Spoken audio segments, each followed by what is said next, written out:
Cumhuriyet'in ilk yıllarına baktığımız zaman o dönemlerde tesettür çok yaygın değildi. Yani eğitim kurumlarında olsun, yüksek eğitim kurumlarında olsun, sosyal hayatın içerisinde olsun çok fazla Müslüman kadın, örtülü Müslüman kadın görülmediği için herhangi bir yasaklama, bir müeyyide getirilmemişti.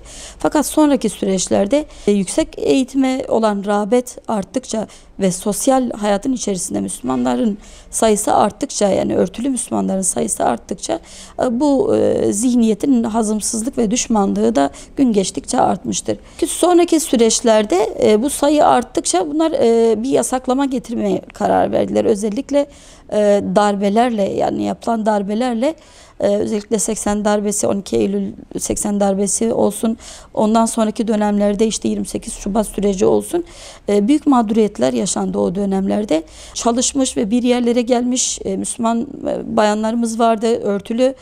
Ayrıyeten yüksek okullarda kendi gayretleriyle gelmiş Müslüman kesim vardı, örtülü Müslüman kızlarımız vardı. Sosyal hayat içerisinde herhangi bir işe, bir kademeye gelmiş insanlar vardı. Bu insanlar da bu zihniyetçe zulme maruz bırakıldılar. Eğitim hakları elinden alındı. Okul birinciliklerinde olan Müslüman kızlarımız vardı, örtülü. Okullardan atıldılar. Nitekim o dönemlerde yani büyük baskılara maruz kaldılar.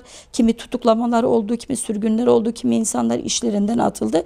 Ve bu mağduriyetler hala tamamen bitmiş değil. Yani o dönemin mağduriyetini yaşamış insanlarla konuştuğumuz zaman ne büyük acılar çektiklerini şahit olabiliyoruz. O dönemden bu yana, yani baktığımız zaman o yaşanan zulümler üzerinde sonraki zamanlarda kısmi iyileştirilmeler yapıldı. Özellikle şu anki iktidara baktığımız zaman bir geçici müeyyide hükmündeki bir kanunla bir serbestlik getirildi aslında.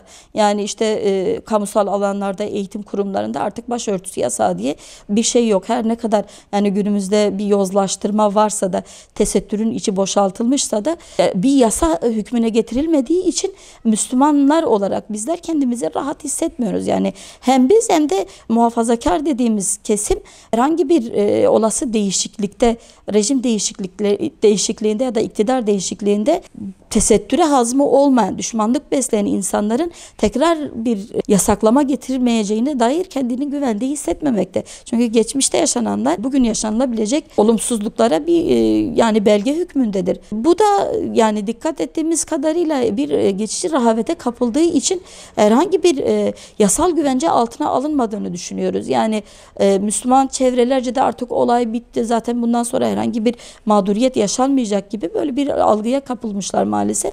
Bu da doğru değildir. Nitekim son dönemlerde özellikle yani bazı eğitim kurumlarında yahut da işverenlerin keyfi uygulamalarına tabi tutulmuş bazı Müslüman örtülü kadınlar vardır, bayanlar ya da kızlarımız vardır. Bunlar işlerinden atılıyor yahut da eğitim kurumuna alınmıyor. Birkaç gün öncesine kadar bir staja gidecek bir kızımız vardı. O kızımızın mesela staj yapmasına müsaade etmemiştir bir profesör. Bu da henüz bu zihniyetin bitmediğini ve bu düşmanlığın fırsat ele geçer geçmez belki katmerlisini yapacağına dair bir kaygıya sebep olmakta haklı olarak. Bizim beklentimiz ne bu hükümetten? Özellikle şu anda yani geçici bir rahatlama getirdiler. Evet, doğrudur. Fakat bu getirdikleri rahatlamaya kanılmaması gerektiği kanaatindeyim. Özellikle yani dindar çevrelerce, özellikle muhafazakar çevrelerce bunun sıklıkla dile getirmesi gerektiğini düşünüyoruz. Yani bir kamuoyu oluşturulmalı. Bu mesele tekrardan dile getirilmeli ve Cumhurbaşkanlığının önüne, Cumhurbaşkanımızın önüne veyahut da yetkili makamların önüne getirilerek bu konunun önemini tekrar dile getirmemiz gerekiyor ki kanunen bir güvence altına alınsın. Herhangi bir iktidar değişikliğinde mağduriyet tekrarlanmasın. Hepimizin ümidi ve umudu aslında budur. Bu olmadığı müddetçe de rahatlama bence geçici bir rahatlamadır. Biz TESEP olarak tesettür konusunu özellikle doğru yaşanması, doğru algılanması noktasında büyük gayretler ve çabalar içerisindeyiz. Çalışmalar yapmaktayız.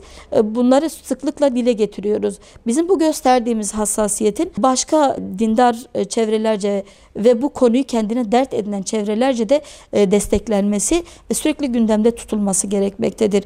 Eğer biz bugün bu geçici sürece aldanırsak ve bu rehavete kapılıp gidersek Allah muhafaza ileride yaşanabilecek mağduriyetlerin vebalinin altına girmiş oluyoruz. Biz bugün elimizden gelen her şeyi yaptığımıza dair vicdanen rahat olabilmemiz için elimizden gelen gayreti yerine getirmeli, kamuoyu oluşturmalı, gerekli açıklamalarda bulunmalı ve bunu yetkili makamların önüne sürmeliyiz ki bu mağduriyet tekrardan yaşanmasın. Biz diyoruz ki madem tesettür Allah'ın bize vermiş olduğu bir emirdir. Allah-u Teala bize bunu emretti. Hiç kimsenin bu emri yasaklamaya hakkı yoktur. Madem hakkı yoktur o zaman biz diyoruz Allah'ın emri başımız üzerine. Kimse de bizim haklarımıza karışmasın. Özellikle yani herkesin kendi inancını istediği gibi yaşadığı bu süreçte, bu zamanda neden Müslüman kadın bir ayrımcılığa tabi tutulsun? Neden özellikle tesettüre yasaklama getirilsin? Biz istediğimiz rahat bir şekilde dinimizi, inancımızı yaşayalım. Tesettürümüzle sosyal hayatın içerisinde de yer edinelim. Yüksek eğitim kurumlarında istediğimiz yerlere de gelebilelim ve hiç kimse de bizi bu konuda bir tehdide tabi tutmasın. Yani isteğimiz, dileğimiz budur.